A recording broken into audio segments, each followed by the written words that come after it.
Ela foi abandonada pela própria família na beira do rio, deixada ali como se fosse lixo que não serve mais. E Helena tentou segurar cadeira de rodas, mas rodas escorregaram nas pedras molhadas e começaram a deslizar para a água. E ela gritou com toda a força que pulmões de 78 anos permitiam, mas não havia ninguém para ouvir. Filhos tinham ido embora fazia minutos. Som do carro tinha desaparecido na estrada de terra, e água gelada do rio, que crescia rápido por causa do temporal nas montanhas, tocou seus pés, depois tornozelos, depois joelhos. Pernas paralisadas pelo AVC, que sofreu 5 meses atrás, não sentiam frio, mas ela via a água subindo, via a correnteza ficando mais forte e cadeira começou a tombar. Começou a ser puxada pela força da água.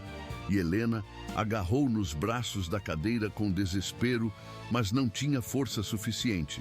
Não tinha como impedir o inevitável. E foi nesse momento onde aceitou que ia morrer afogada, assassinada pelos próprios filhos, que ouviu o som de cascos batendo forte em pedras. Som de algo grande correndo rápido.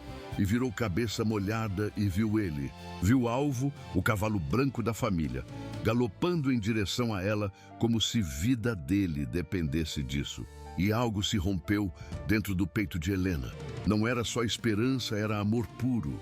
Era gratidão antecipada. Era a compreensão súbita de que animal que ela criou desde potro, há 22 anos, estava fazendo o que humanos que ela criou por 50 anos se recusaram a fazer. Estava voltando para salvá-la. Estava escolhendo lealdade quando família tinha escolhido traição. Alvo entrou na água sem hesitar, sem medo da correnteza que ficava mais forte a cada segundo. Água já batendo no peito dele, mas ele continuou. Continuou até chegar perto de Helena, que estendia a mão trêmula em direção a ele, e quando dedos dela tocaram crina branca molhada dele, ela chorou. Chorou de alívio, de amor, de vergonha por ter sido abandonada por filhos, mas salva por cavalo. E Alvo posicionou o corpo grande ao lado da cadeira dela, e Helena agarrou crina com 2 mãos. Agarrou como se vida dependesse daquilo, porque dependia mesmo. E cavalo começou a puxar, começou a usar força que ainda tinha em pernas velhas, mas poderosas. E cadeira começou a se mover lenta, mas firmemente, saindo da água, sendo arrastada para a margem segura, e a cada passo que Alvo dava, Helena sentia gratidão crescer. Sentia amor impossível de descrever por aquele animal que tinha escolhido voltar quando ninguém mais voltaria, que tinha escolhido salvar quando própria família tinha escolhido matar. Antes de continuarmos esta história que vai virar tudo o que você pensa sobre família, sobre lealdade, sobre valor de vida humana comparado a dinheiro, eu preciso saber de você que está me ouvindo agora. De qual cidade você está nos acompanhando? Se você tem mãe, se você tem avó, se você tem alguém idoso na família que você ama, deixe seu like agora. Mostre que você faz parte desta comunidade de pessoas que acreditam que idoso merece respeito, merece cuidado, merece morrer com dignidade e não ser assassinado por ganância de herdeiros. Se inscreva neste canal, porque toda semana eu trago histórias que vão te fazer repensar valores, que vão te mostrar lado escuro de natureza humana, mas também lado luminoso de lealdade, de amor verdadeiro, que às vezes vem não de humanos, mas de animais que amamos. Agora vamos descobrir juntos quem era Helena. Como ela chegou naquela situação, quem eram os filhos que tentaram matá-la e, principalmente, como um cavalo de 22 anos se tornou o herói que família deveria ter sido, mas se recusou a ser. Helena Rodrigues tinha nascido em 1945, numa família de imigrantes espanhóis que tinham chegado no Brasil fugindo da Guerra Civil. Pais trabalhavam em lavoura de café no interior de São Paulo. Vida dura, pobreza que marcava, mas havia amor, havia união, havia valores que pais ensinavam todos os dias, sobre honrar família, sobre cuidar dos mais velhos, sobre trabalho honesto. E Helena cresceu vendo mãe cuidar de avó acamada até o último dia, vendo pai dividir pão com irmãos mesmo quando mal tinha para si próprio, e aprendeu que família é sagrado, que sangue protege sangue, que você pode perder tudo, mas nunca abandona os seus, e levou esses valores para a própria família que construiu. Mas como ia descobrir décadas depois, valores não passam automaticamente de geração para geração. Precisam ser cultivados, precisam ser reforçados, e quando você dá tudo fácil demais para filhos, quando protege eles de toda dificuldade, quando resolve todos os problemas deles, cria adultos que acham que o mundo deve a eles, que acham que têm direito a tudo sem trabalhar, sem sofrer, sem valorizar.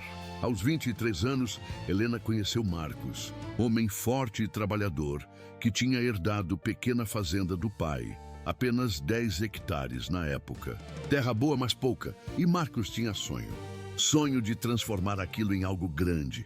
E viu em Helena não só mulher bonita, mas parceira de verdade, mulher que não tinha medo de trabalho, que acordava cedo, que colocava a mão na terra. E casaram em cerimônia simples na igreja da cidade. E no dia do casamento, Marcos deu presente para Helena. Presente que tinha economizado durante ano inteiro para comprar. Era potro branco, recém-nascido. Animal lindo com olhos inteligentes, e disse: esse cavalo vai crescer junto com nossa família. Vai envelhecer junto com a gente e vamos chamá-lo de Alvo, porque vai ser alvo do nosso amor. E Helena chorou de emoção e abraçou o pescoço daquele potro pequeno, sem saber que décadas depois, aquele animal ia salvar a vida dela quando próprios filhos tentassem tirar. Primeiros anos foram difíceis. Trabalhavam sol a sol. Acordavam antes do amanhecer. Dormiam depois de escurecer. Mãos calejadas, costas doendo, mas havia felicidade, havia propósito, e fazenda começou a crescer. Compraram terras vizinhas, depois mais terras, e em 20 anos tinham transformado 10 hectares em 200. Criação de gado que dava lucro, e plantação que prosperava. E tiveram 3 filhos. Roberto nasceu em 1973, Mariana em 76, Carlos em 79. E Helena e Marcos deram tudo para eles. Tudo que não tiveram na própria infância. Escola particular, roupas boas, brinquedos, viagens, proteção contra qualquer dificuldade. E sem perceber, criaram monstros. Criaram adultos mimados, que nunca aprenderam valor de trabalho, que nunca souberam o que é ganhar algo com suor, que achavam que o mundo devia servir eles, porque sempre tiveram tudo servido em bandeja de prata. Roberto, o filho mais velho, cresceu com inteligência, mas sem caráter. Estudou administração em universidade, que pais pagaram. Formou-se e, em vez de trabalhar na fazenda como o pai queria, decidiu que ia ser empresário na capital. Que fazenda era coisa de caipira, que ele merecia vida melhor, mais sofisticada. E Helena e Marcos, com coração de pais que querem ver filhos felizes, deram dinheiro para ele começar negócio, deram quantia considerável que podia ter comprado mais terra. Mais gado, mas deram porque amavam, porque confiavam. E Roberto abriu empresa de importação, começou bem, ganhou dinheiro rápido nos primeiros anos, casou com mulher da alta sociedade, tiveram 2 filhos. Viviam em cobertura, carros importados, viagens para a Europa, ostentação que Helena e Marcos viam com preocupação, mas não diziam nada porque filho era adulto. Fazia escolhas dele, mas escolhas ruins têm consequências. E Roberto começou a se envolver em negócios escuros, importação irregular, sonegação, lavagem de dinheiro. E quando fiscalização pegou, ele perdeu tudo, empresa fechada, bens bloqueados, mulher pediu divórcio e levou metade do que restou. E Roberto voltou para a paz, não com humildade, mas com raiva. Raiva de ter perdido, raiva do mundo, raiva de não ter mais dinheiro fácil. E começou a pressionar pais. Principalmente depois que pai morreu, começou a pressionar Helena para vender fazenda. Dizia que ela era velha demais para administrar, que terra valia milhões, que deviam vender e dividir dinheiro. E quando Helena se recusou, quando disse que ia morrer naquela terra e só depois de morte dela podiam fazer o que quisessem, Roberto começou a odiar. Começou a ver mãe não como pessoa que deu vida a ele, mas como obstáculo entre ele e dinheiro que achava que merecia. Mariana, a filha do meio, tinha beleza, mas não tinha substância. Cresceu achando que aparência era tudo, que não precisava estudar ou trabalhar porque ia se casar bem, ia encontrar homem rico que cuidasse dela, e Helena tentou ensinar valores. Tentou mostrar que mulher precisa ser independente, precisa ter profissão, mas Mariana não ouvia. E aos 25, se casou mesmo. Casou com um herdeiro de família rica e viveram bem por 10 anos. Até marido descobrir que Mariana tinha vício. Vício em jogo, gastava fortunas em cassinos quando viajavam, em bingos escondidos, em apostas online. E quando o marido descobriu dívida de centenas de milhares, pediu divórcio imediato. E Mariana voltou para a fazenda não para reconstruir vida, mas para sugar o que pudesse. Vendia joias que mãe tinha guardado, pedia dinheiro emprestado, prometendo devolver, mas nunca devolvia. E quando o pai morreu e Helena ficou com o controle total da fazenda, Mariana intensificou pressão. Dizia que mãe era egoísta, que tinha dinheiro parado em terra enquanto filha passava necessidade. Mentira descarada, porque necessidade de Mariana era manter estilo de vida de luxo que nunca trabalhou para ter. E quando Helena se recusou a vender, Mariana começou a conspirar. Começou a conversar com irmãos sobre como remover o obstáculo que mãe representava. Carlos, o filho mais novo, era o mais fraco dos 3. Não tinha maldade natural dos irmãos, mas tinha fraqueza de caráter que é igualmente perigosa. Cresceu sempre seguindo outros, sempre sendo influenciado. Nunca teve opinião própria, nunca teve coragem de ser diferente. E quando cresceu, continuou assim. Formou-se em economia, mas nunca trabalhou de verdade. Vivia de investimentos usando o dinheiro que pais davam. E foi enganado por esquema de pirâmide financeira que prometia retornos impossíveis. Colocou tudo que tinha, colocou até dinheiro que não tinha, fez empréstimos e quando a pirâmide caiu, perdeu tudo. Ficou com dívidas enormes. Agiotas cobrando, ameaçando a família dele, esposa e 3 filhos pequenos. E em desespero, foi para a mãe pedir ajuda. E Helena ajudou, vendeu parte do gado, pagou dívidas dele, salvou ele da ruína, mas não foi suficiente. Carlos queria mais, queria segurança permanente. E quando irmãos começaram a falar em vender fazenda, ele aceitou. Aceitou não porque queria matar mãe, mas porque era fraco demais para dizer não. Fraco demais para escolher certo quando errado parecia mais fácil.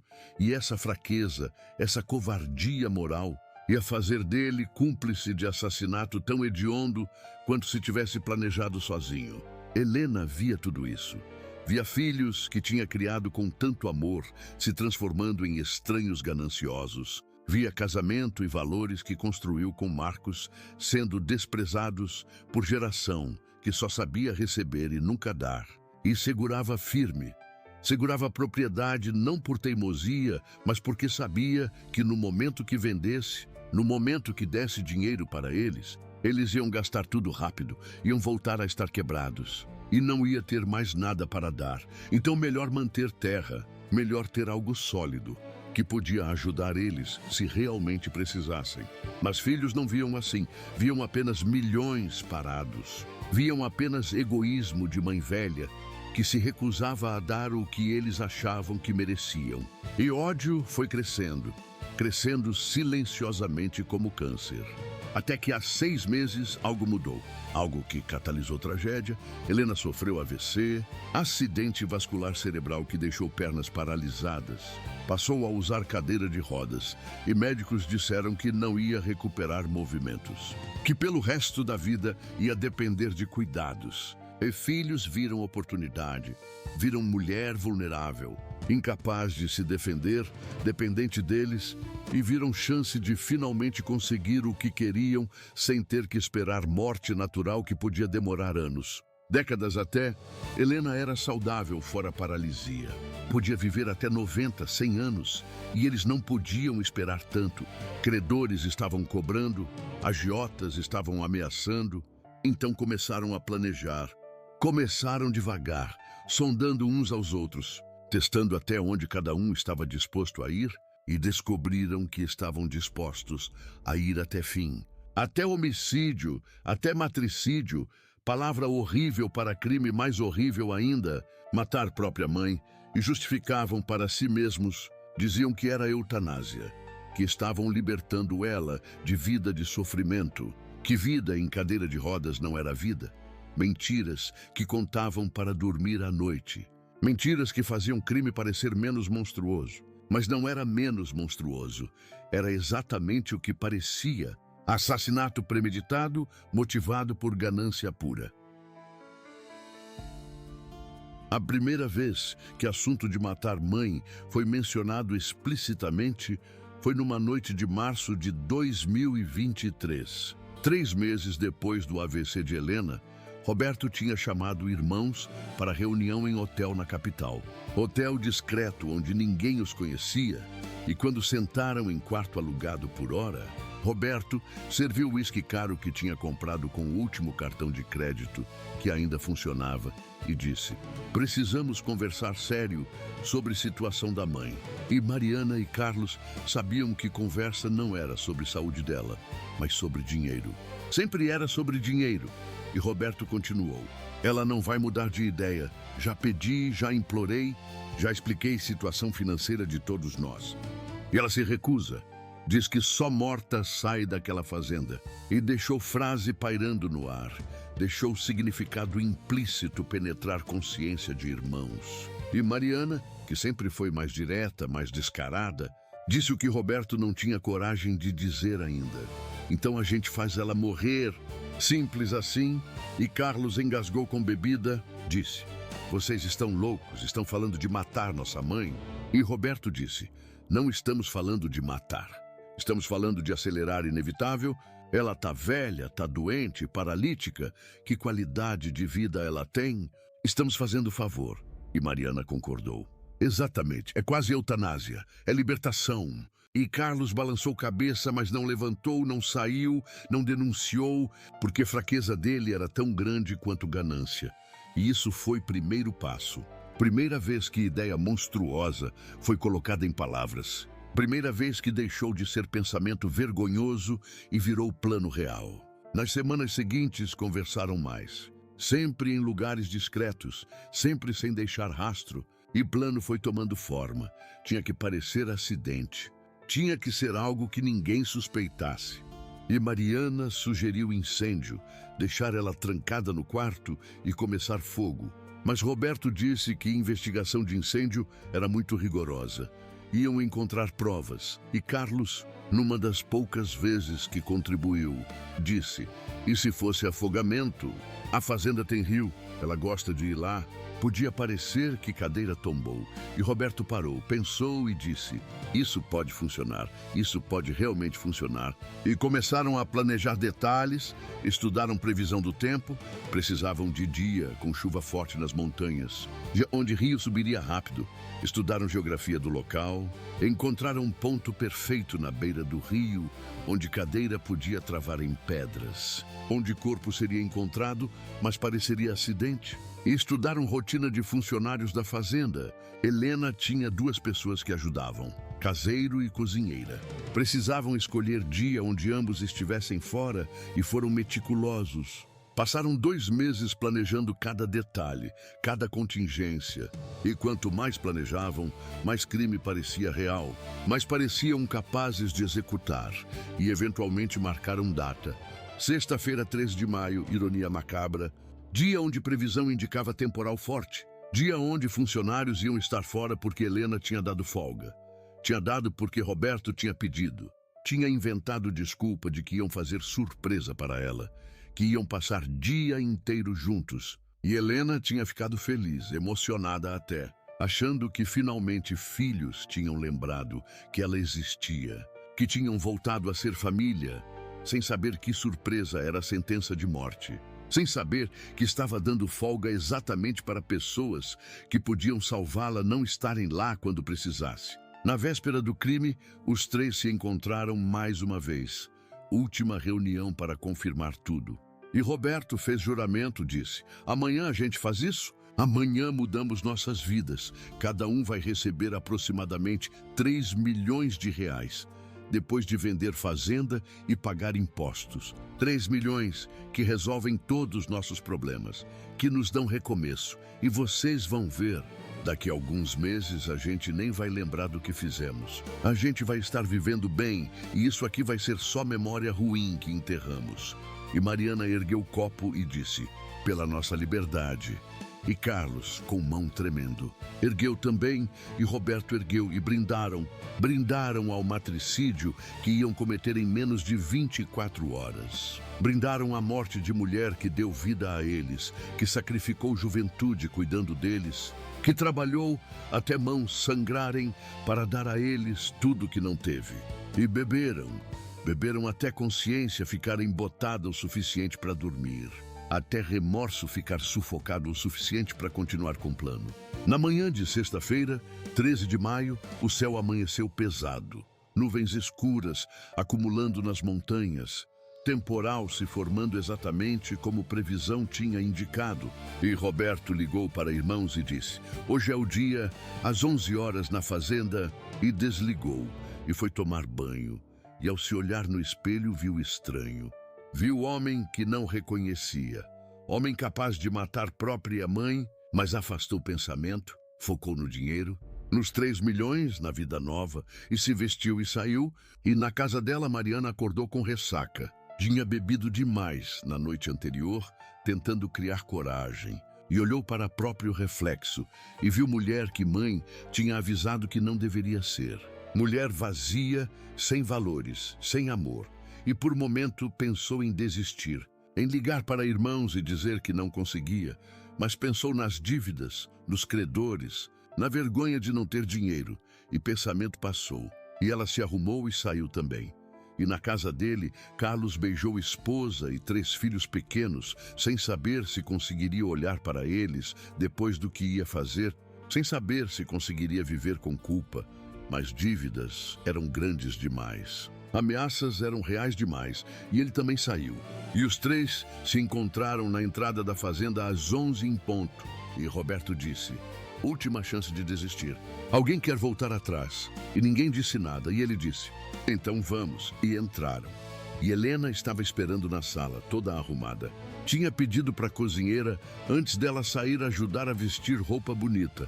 Tinha colocado o colar que marido deu no aniversário de 20 anos de casamento, porque achava que ia ter dia especial com filhos, achava que finalmente iam reconectar.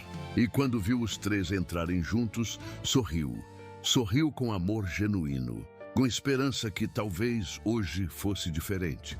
Talvez hoje fossem família de novo. Sem saber que sorriso dela era punhal no coração do último resquício de humanidade que eles tinham. Sem saber que tornava crime ainda mais hediondo, porque mostrava que ela ainda amava, ainda confiava, ainda acreditava neles. Roberto foi o primeiro a falar. Forçou o sorriso que não chegava aos olhos e disse: oi, mãe, a gente trouxe almoço. Pensamos em fazer piquenique aqui na fazenda, aproveitar o dia juntos. E Helena bateu palmas de alegria genuína. Disse: que maravilha. Fazia tanto tempo que não fazíamos isso. Desde quando vocês eram crianças. Lembram quando seu pai levava a gente para a beira do açude? E a voz dela estava cheia de nostalgia, de amor, de memórias felizes que só tornavam o que eles iam fazer ainda mais monstruoso. E Mariana, que tinha trazido cesta com comida que compraram no caminho. Comida cara que usaram o último dinheiro para comprar porque precisava parecer especial. Precisava parecer que realmente se importavam. Abriu e começou a tirar sanduíches, frutas, suco, e serviram para Helena. E comeram juntos na mesa da cozinha. E por uma hora quase pareceu família de verdade. Quase pareceu que amavam uns aos outros. E Helena falou de passado, contou histórias de quando eles eram pequenos, de como Roberto tinha medo de trovoada e dormia no quarto dela, de como Mariana tinha aprendido a andar segurando crina de alvo, de como Carlos tinha chorado quando o cavalo favorito dele morreu, e histórias lembravam eles de quem costumavam ser. de quando eram inocentes, de quando amavam mãe, sem calcular quanto ela valia. E por momento Carlos resolve vacilar, sentiu que não conseguiria.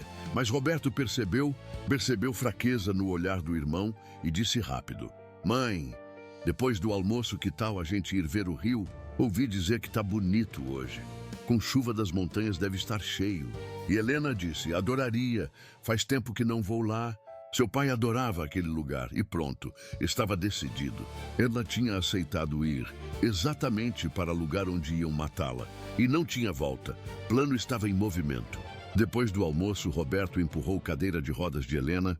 Mariana e Carlos caminhavam ao lado e seguiram pela trilha que levava ao rio. Trilha que Helena e Marcos tinham feito juntos décadas atrás. Trilha onde caminhavam de mãos dadas ao pôr do sol. Trilha cheia de memórias felizes que agora seria cenário de traição máxima. E céu estava ficando mais escuro. Nuvens pesadas, trovões ao longe indicando que temporal estava chegando.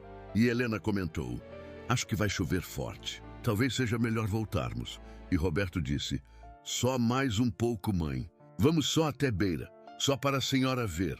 Prometo que voltamos rápido. E ela acreditou porque ainda confiava, ainda achava que filhos se importavam, e continuaram. E quando chegaram na beira do rio, a água já estava começando a subir, correnteza mais forte que o normal, água marrom e agitada. E Helena olhou e disse: realmente está impressionante. Natureza é poderosa. E Roberto posicionou cadeira exatamente onde tinha planejado, exatamente onde rodas travariam em pedras grandes, exatamente onde ela não conseguiria escapar sozinha. E disse: mãe, esqueci algo no carro, volto já. E Helena disse: tudo bem, filho, eu espero aqui admirando. E ele olhou para irmãos, olhou com significado claro, e os três começaram a caminhar de volta, rápido demais, urgente demais. E Helena percebeu, virou cabeça e disse: esperem, onde vocês vão? E Roberto não respondeu. Continuou andando. E Mariana também. E Carlos hesitou por último segundo. Olhou para a mãe, viu confusão no rosto dela, viu começo de medo e quase voltou, quase disse que não conseguia. Mas Roberto agarrou o braço dele e puxou. E Carlos foi. E Helena gritou: esperem! Não me deixem aqui. Voltem. O que está acontecendo? E ouviu som de carro ligando rápido. Som de pneus acelerando em terra. E entendeu. Entendeu em flash horrível que filhos não estavam voltando. Que tinham deixado ela ali propositalmente. Que tinham planejado aquilo. E gritou mais alto. Gritou com desespero, com traição, com dor que ia além de física. Era dor de alma sendo destruída. E água começou a tocar pés dela. E entendeu que ia morrer. Que próprios filhos tinham sentenciado ela à morte. E pensou em Marcos. Pensou em como ele ficaria destroçado. Pensou em vida inteira que tinham construído juntos. Pensou em valores que tentaram passar e falharam. E chorou. Chorou não de medo, mas de tristeza profunda. De luto pelo que família deveria ser, mas não era. De dor por amar pessoas que não amavam de volta. Pelo menos não o suficiente, não mais que dinheiro. Enquanto isso, Roberto dirigia rápido pela estrada de terra, mãos tremendo no volante, e Mariana, no banco do passageiro, olhava pela janela sem dizer nada, processando o que tinham acabado de fazer. E Carlos, no banco de trás, tinha a cabeça entre mãos, respirando rápido, entrando em pânico, e disse: a gente matou ela. A gente realmente matou nossa mãe. E Roberto disse: cala a boca, Carlos, a gente não matou ninguém. A gente deixou ela em lugar perigoso e ela teve acidente. Foi acidente, entendeu? E Carlos disse: ninguém vai acreditar nisso. Vão saber, vão descobrir. E Mariana se virou e disse: só vão descobrir se você abrir boca. Então você vai ficar calado, vai fazer luto convincente e em algumas semanas vamos vender fazenda e nunca mais falar disso. E Roberto concordou exatamente. E continuaram dirigindo para longe da fazenda, do crime, da mãe que deixaram morrer, e combinaram história. Combinaram que iam dizer que Helena quis ficar mais tempo admirando o rio, que disseram para ela esperarem no carro, que quando voltaram ela não estava mais lá, que procuraram e acharam cadeira na água, que tentaram salvar, mas era tarde demais. História que ensaiaram, que repetiram até parecer verdade.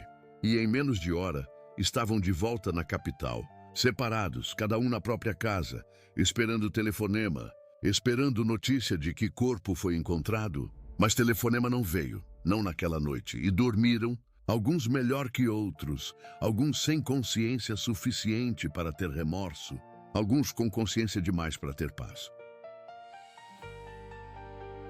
Enquanto filhos dormiam em camas confortáveis na capital, Helena estava na margem do rio tremendo de frio, molhada, em choque, mas viva, viva porque Alvo tinha salvado, porque Cavalo de 22 anos que ela criou desde potro tinha feito o que filhos adultos se recusaram a fazer.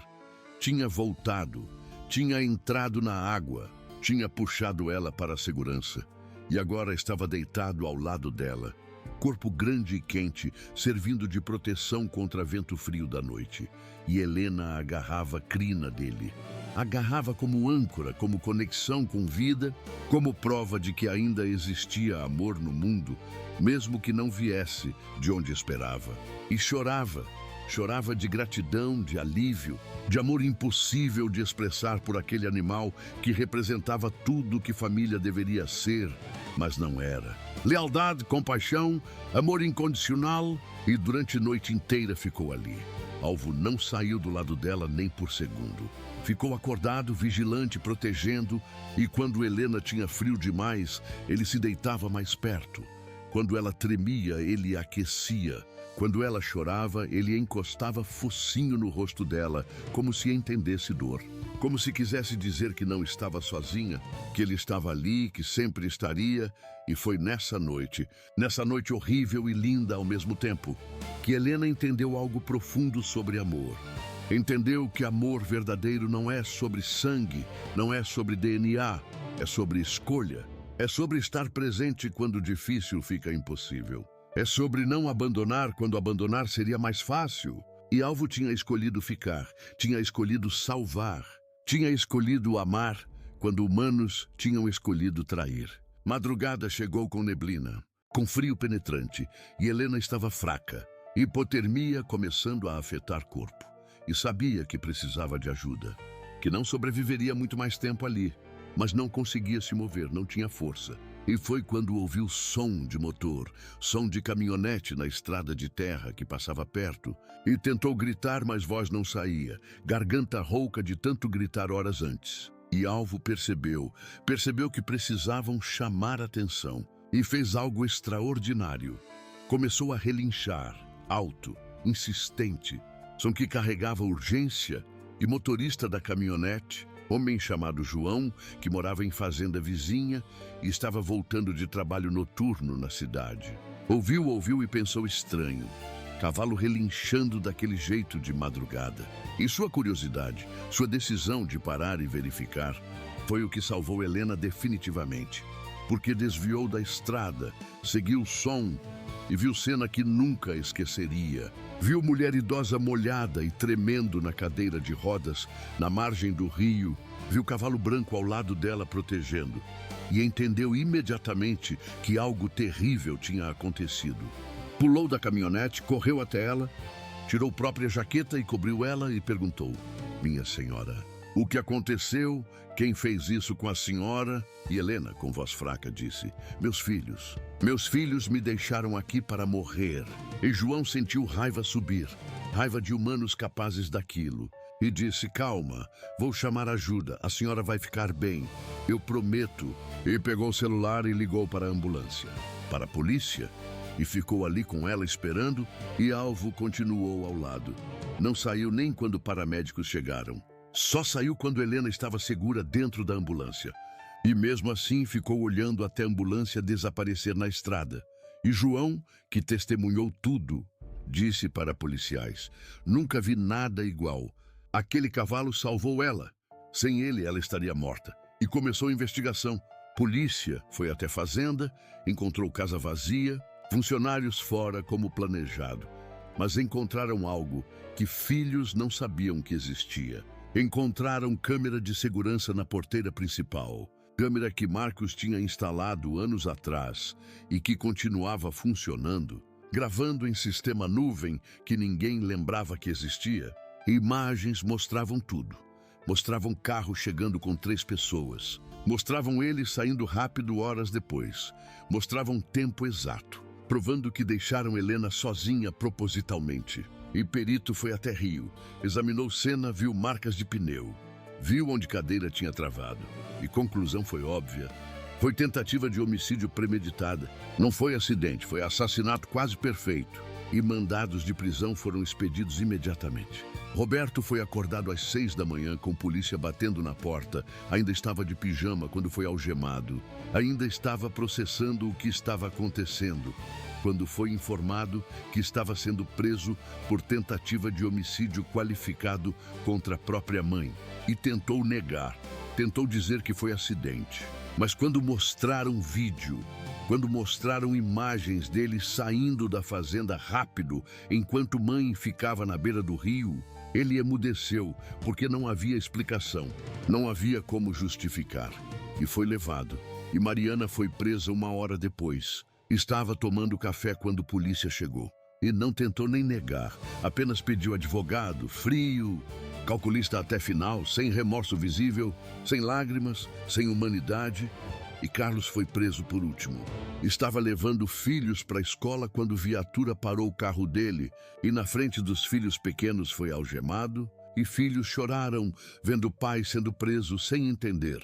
E a esposa dele entrou em choque quando soube o motivo. Soube que marido tinha participado de tentativa de assassinar a avó das crianças e pediu divórcio imediatamente. Levou crianças embora e Carlos ficou sozinho, sozinho com culpa, com horror do que tinha feito. E seria essa culpa que o destruiria completamente nos meses seguintes. Helena ficou 5 dias no hospital, tratando hipotermia, desidratação, choque psicológico, e notícia se espalhou, caso virou manchete nacional.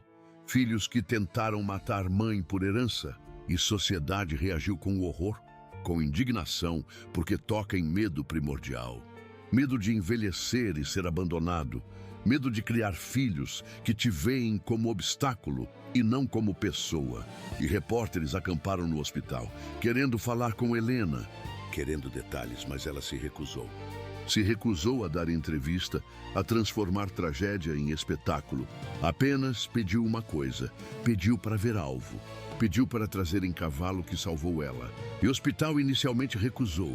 Disse que animal não podia entrar. Mas a história era tão impactante, conexão era tão profunda, que direção abriu exceção. E alvo foi levado para pátio do hospital e Helena foi levada em cadeira de rodas até lá.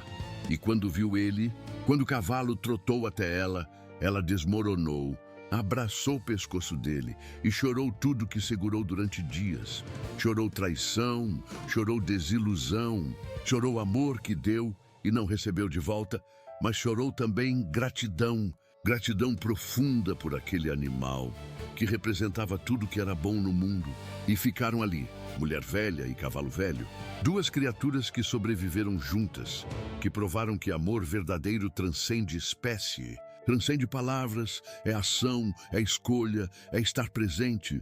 E foto daquele momento foi tirada por enfermeira, foi compartilhada e viralizou, se tornou símbolo mundial de lealdade, de amor verdadeiro, de quanto humanos têm a aprender com animais. Processo legal começou rápido, promotoria não teve dificuldade em construir caso, provas eram esmagadoras, vídeo, perícia, testemunho de Helena, testemunho de João que encontrou ela, tudo apontava para a mesma conclusão. Tentativa de homicídio premeditada e promotor pediu pena máxima, 15 anos de prisão para cada um.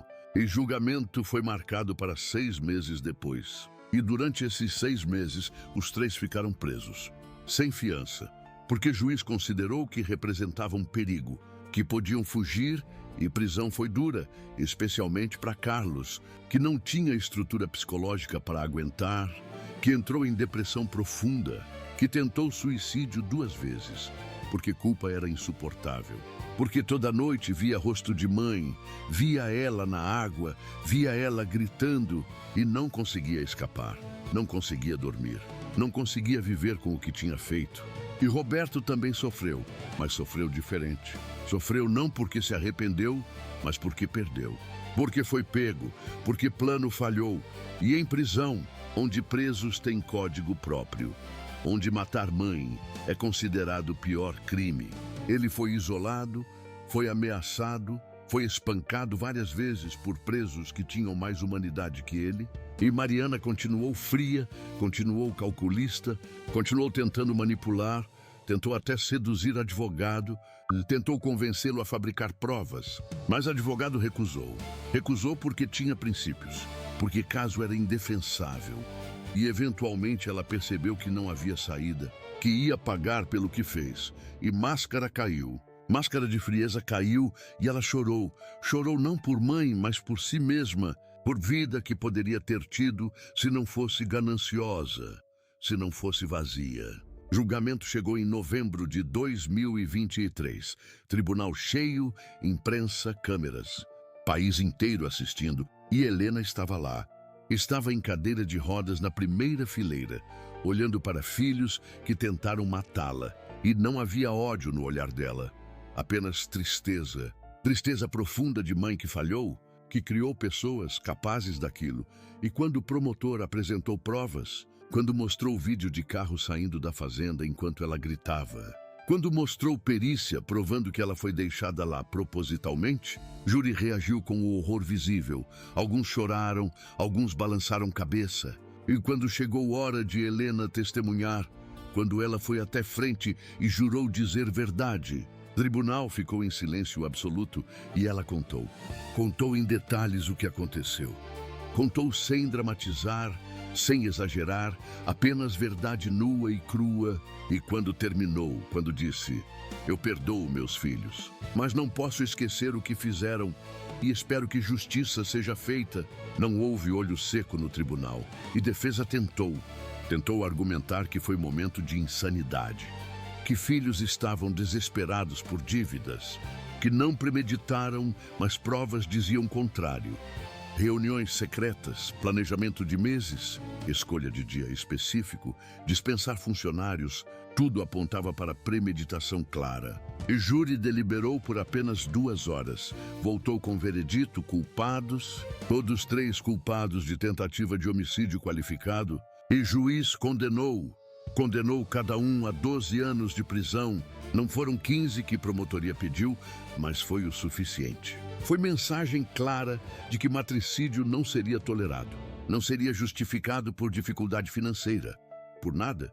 E quando sentença foi lida, quando Roberto, Mariana e Carlos foram levados algemados de volta para a prisão, Helena assistiu sem alegria, mas com senso de justiça sendo feita, e saiu dali sabendo que nunca mais veria filhos, não porque não poderia visitar, mas porque escolheu não visitar.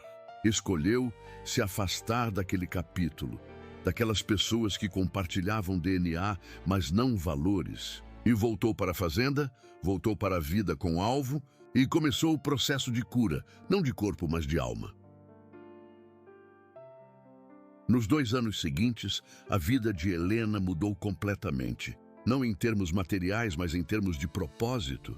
Ela decidiu transformar dor em algo útil, decidiu usar história para ajudar outros. E começou o projeto chamado Raízes da Dignidade, projeto dedicado a combater abandono de idosos, violência contra idosos, abuso financeiro por familiares, e usou fazenda como base, transformou parte dela em santuário, não só para animais abandonados, mas para pessoas idosas abandonadas. Criou espaço onde idosos sem família ou com família abusiva podiam viver com dignidade, cercados de cuidado e respeito, e Alvo se tornou símbolo do projeto. Se tornou embaixador de lealdade, e crianças de escolas visitavam. Viam cavalo que salvou dona, ouviam história, aprendiam sobre valores, sobre não abandonar quem te criou, sobre respeitar idosos, e impacto foi profundo.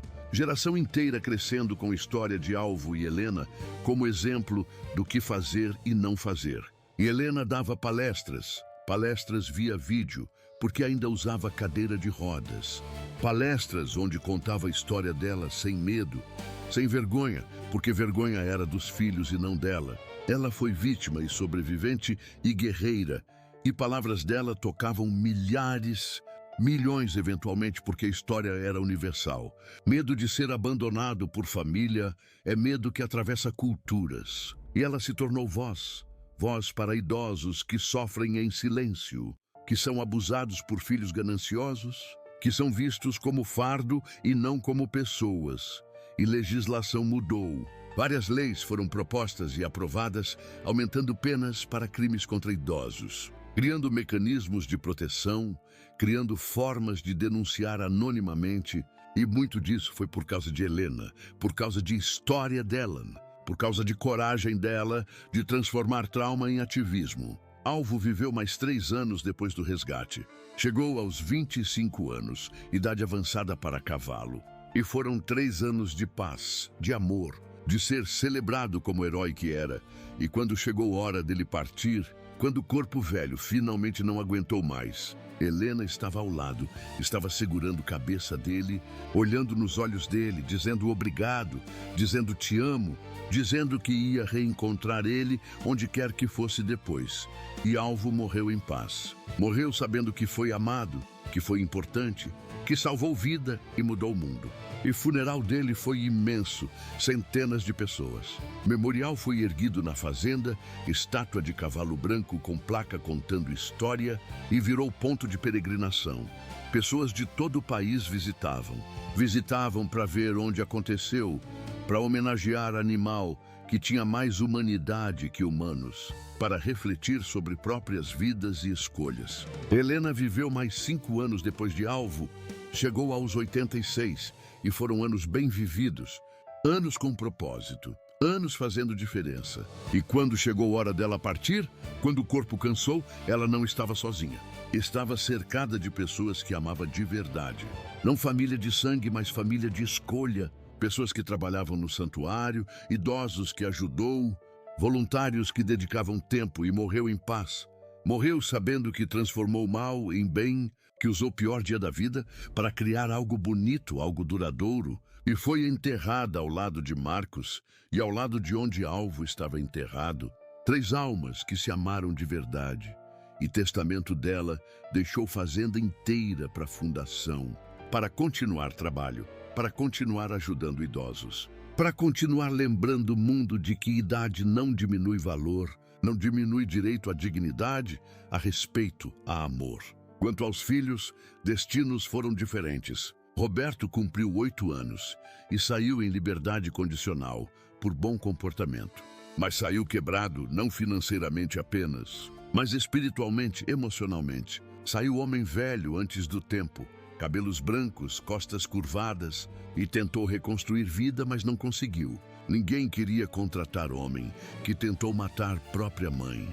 Ninguém queria se associar. E viveu em anonimato, em pobreza, em solidão, exatamente o que tinha tentado evitar ao matar mãe.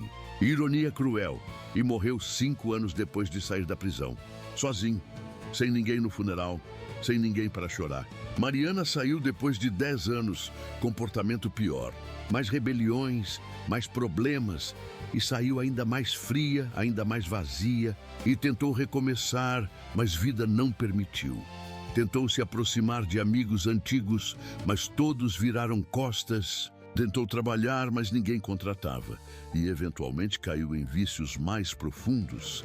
Drogas agora além de jogo. E desapareceu do radar. Alguns dizem que está vivendo na rua. Alguns dizem que morreu. Ninguém sabe ao certo. Ninguém se importa o suficiente para procurar. Carlos foi o único que se arrependeu de verdade. O único que em prisão buscou terapia. Buscou entender como chegou tão baixo e escreveu carta. Centenas de cartas para Helena pedindo perdão, sabendo que não merecia, mas pedindo mesmo assim. E Helena nunca respondeu, mas guardou cartas. Guardou porque em algum nível sabia que Carlos era diferente, era fraco, mas não era mau. E quando Helena morreu, testamento tinha cláusula dizendo que se Carlos demonstrasse arrependimento real, se trabalhasse com idosos, se dedicasse o resto da vida a ajudar, poderia eventualmente ser perdoado pela fundação, não financeiramente, não herdaria nada, mas poderia trabalhar como voluntário, poderia tentar redimir. E Carlos aceitou.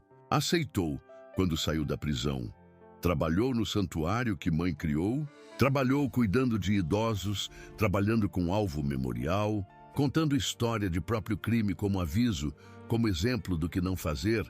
E foi duro, foi humilhante, mas foi redenção. Foi forma de pagar dívida impagável. E trabalha até hoje. Homem velho agora, cabelos grisalhos, costas curvadas de carregar peso de culpa, mas trabalhando, ajudando, tentando. E talvez, apenas talvez, em algum lugar, mãe dele olha e sente algo. Não perdão completo, mas compreensão. Compreensão de que pelo menos um de 3 filhos encontrou caminho de volta para a humanidade. E assim chegamos ao final desta história sobre traição, sobre ganância, sobre amor que vem de onde menos esperamos e sobre lições que precisamos aprender antes que seja tarde demais. Porque você não ouviu tudo isso até aqui sem motivo. Talvez você precise entender algo sobre família, sobre lealdade, sobre não abandonar quem te criou, sobre respeitar idosos que construíram o mundo onde você vive. E agora vamos refletir profundamente sobre lições que a história de Helena e Alvo nos ensina. Lições que podem salvar vidas, que podem prevenir tragédias, que podem fazer você ser pessoa melhor. Primeira lição é sobre valor de idosos, sobre como a sociedade moderna descarta pessoas quando envelhecem, como trata eles como fardo e não como tesouro, como esquece que todo conhecimento, toda sabedoria, toda experiência que temos vem de gerações anteriores, vem de avós, de pais, de pessoas que viveram antes e abriram caminho, e abandonar eles é não só cruel, é burrice, é jogar fora a biblioteca inteira de conhecimento só porque capa está velha. Então lição é, respeite seus velhos, cuide deles, ouça eles, porque um dia você vai ser velho também. E como você trata idosos hoje, é como seus filhos vão te tratar amanhã. Você está ensinando pelo exemplo, então que exemplo você está dando?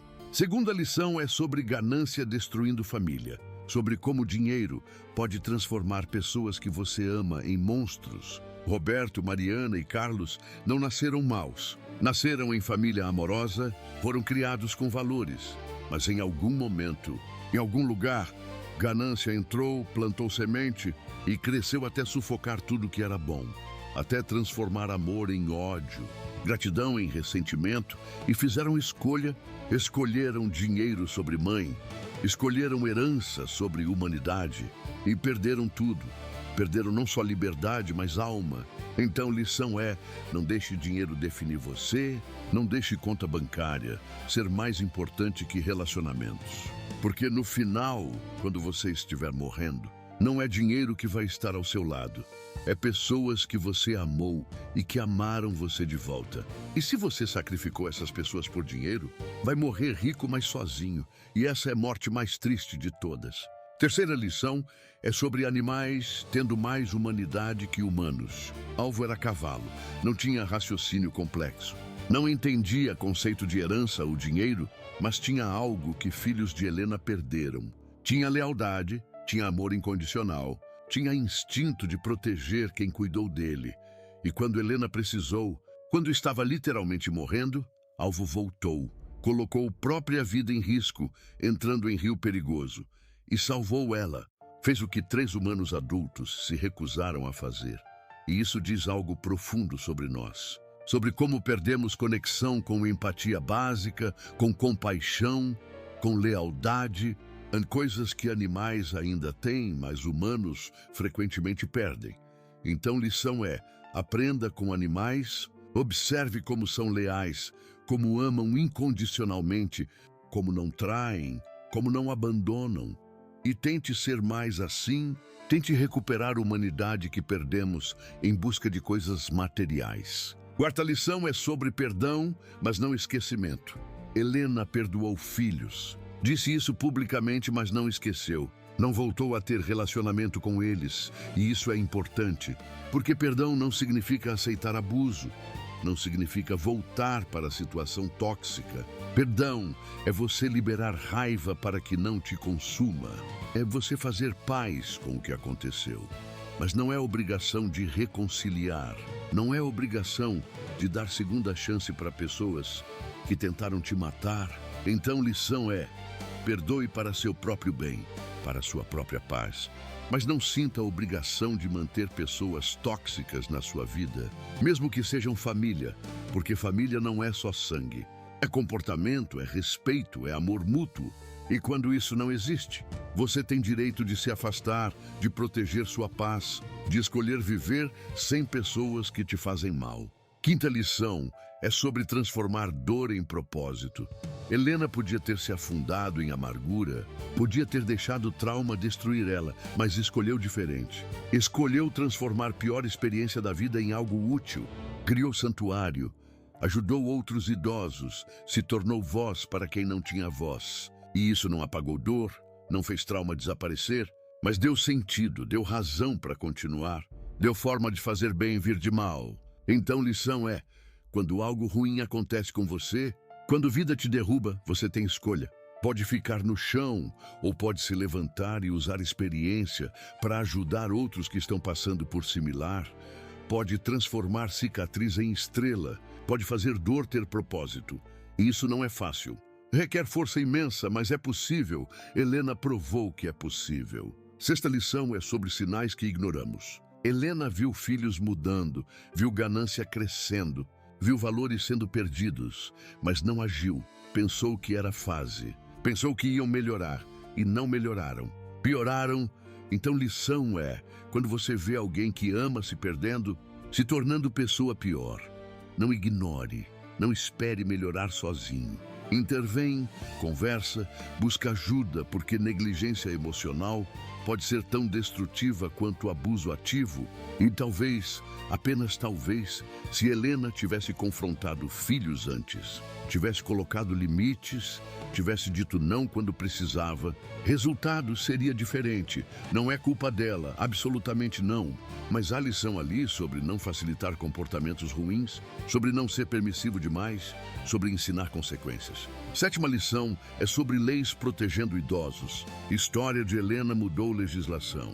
Mudou porque tocou corações, porque fez sociedade perceber que crimes contra idosos são epidemia silenciosa, que está acontecendo em casas por todo o país, por todo o mundo, idosos sendo abusados financeiramente, emocionalmente, fisicamente, por própria família, e maioria não denuncia por vergonha, por medo, por não saber como. Então, lição é: se você vê idoso sendo abusado, denuncie, não fique quieto, porque seu silêncio é cumplicidade, é permitir que crime continue.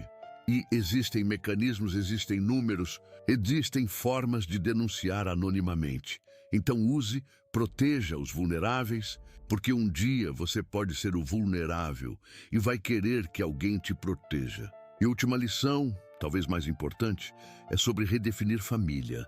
Família não é só quem compartilha DNA, é quem escolhe estar presente, quem escolhe amar, quem escolhe não abandonar.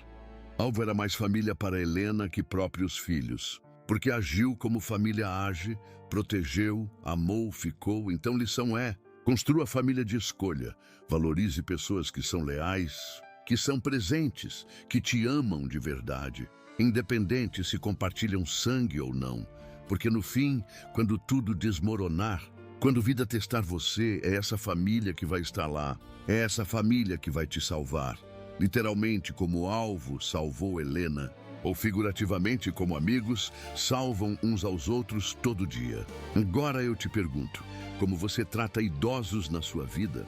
Você visita, você liga, você mostra que se importa, ou você só aparece quando precisa de algo, quando há herança em jogo? Você está construindo relacionamento genuíno, ou está só esperando eles morrerem para receber o que acham que merecem? Porque se é segundo, você precisa mudar urgente, antes que seja tarde, antes que se torne pessoa que você não reconhece no espelho, pessoa capaz de coisas horríveis por dinheiro. E para você que é idoso, que está ouvindo isso e talvez sentindo que família não te valoriza, que está sendo abandonado, usado, abusado, saiba que você tem valor, você tem direitos. Você não merece ser tratado mal. E existem recursos, existem lugares como o santuário que Helena criou. Existem organizações que ajudam. Então procure, denuncie, proteja você mesmo porque sua vida importa, sua dignidade importa e você não está sozinho. Há pessoas que se importam, que vão ajudar, você só precisa pedir.